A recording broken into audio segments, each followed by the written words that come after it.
ini sebenarnya cocok untuk IGD misalnya. Jadi pasien yang memang baru datang dengan sesak nafas, kita mau treatment lebih cepat, kita pakai NIFNC. Nah, pasti selama ini ada kendala nih. Kalau dari IGD mau ke ruangan, dia harus dilepas dulu breathing circuit di satu set breathing circuit dan chambernya, sama ditambah sama kanulanya.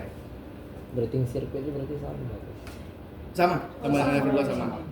Sebenarnya di sini juga yang membedakan adalah selangnya. Kalau di sini sebenarnya kita sudah tidak perlu lagi pakai selang end to end, karena dia sudah mendukung untuk high pressure oksigennya. Jadi udah bisa langsung connect ke sentral.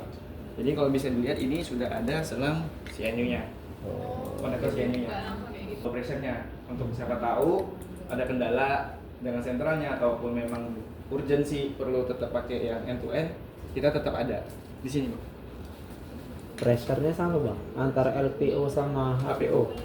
Nah, yang membedakan sebenarnya HPO-nya, ketika lagi mode HPO, di sini kan sebenarnya kalau disediakan tuh barnya sampai 3 bar. Nah, kenapa saya standby ini juga? Itu tadi kita perlu di sini untuk sudah ada untuk tiga sumber langsung, dua sumber langsungnya.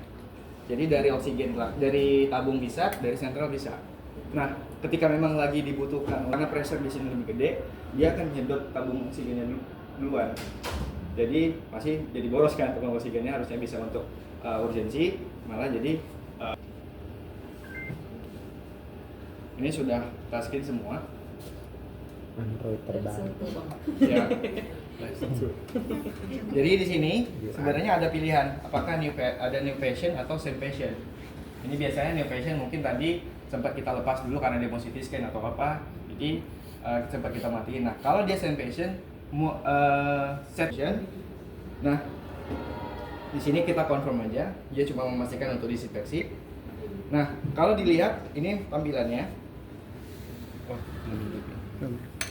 oke, jadi kalau tidak dia dimasukin oksigen tadi, dia modenya LPO tadi.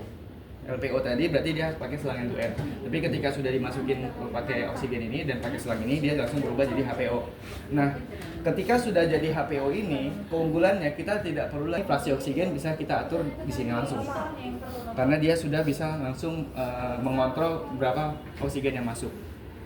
Nah, di sini juga akan lebih gampang karena dia dari tadi misalnya kita tekan aja mana yang mau kita atur fraksi oksigennya, kita tinggal naikin dari sini bisa, ataupun pelan-pelan seperti ini 32 tekan. Nah, terus flow-nya tetap bisa kita atur seperti ini juga. Nah, di sini kalau di FO2 itu 60 liter per menit, di sini sudah sampai 70 liter per menit. Di sini lebih tinggi flow-nya karena tadi memang kita menurut penelitian ternyata ini bisa dipakai untuk. Terus suhunya tetap bisa diatur dari 31 sampai 37. Nah, keunggulan lainnya adalah di sini sudah terkoneksi juga sama pulse oximetry. Jadi kita bisa ngontrol langsung Nah, tadi kan saya bilang tadi kalau salah satu salah satu indikator keberhasilan bisa menghitung RR. Jadi semuanya bisa terhitung. Ketika kita memakaikan pulse oximetry, di sini ROX index juga akan otomatis terhitung. Kita bisa melihat, saya mulai dari awal. Dari sini kita tekan yang ini, yang ini. Kita lihat pasien data.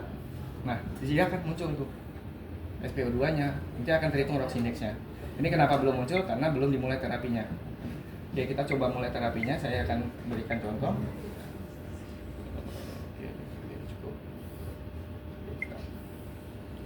Nah, ini sudah mulai.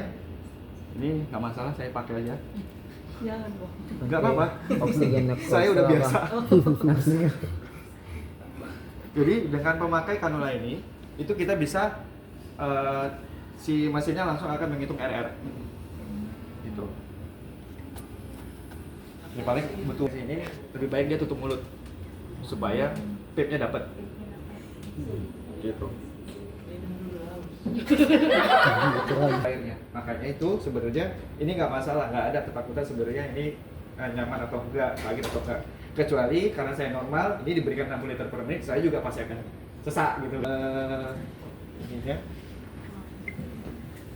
RR-nya. Kalian paksa bang.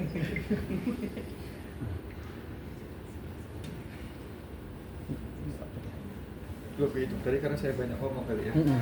Dari nafas dulu. Kelihatan, RR kelihatan, Roxy Injection langsung dapat. Sampai, Ulang dari mana? sorry, dari sini ya kak. Kita lihat balik lagi ke sini. Kita lihat, ini boleh kita lihat apakah SPO2, FiO2 nya atau dibandingkan ROX-nya. Kalau kita sih, saya sarankan melihat langsung ROX Index-nya.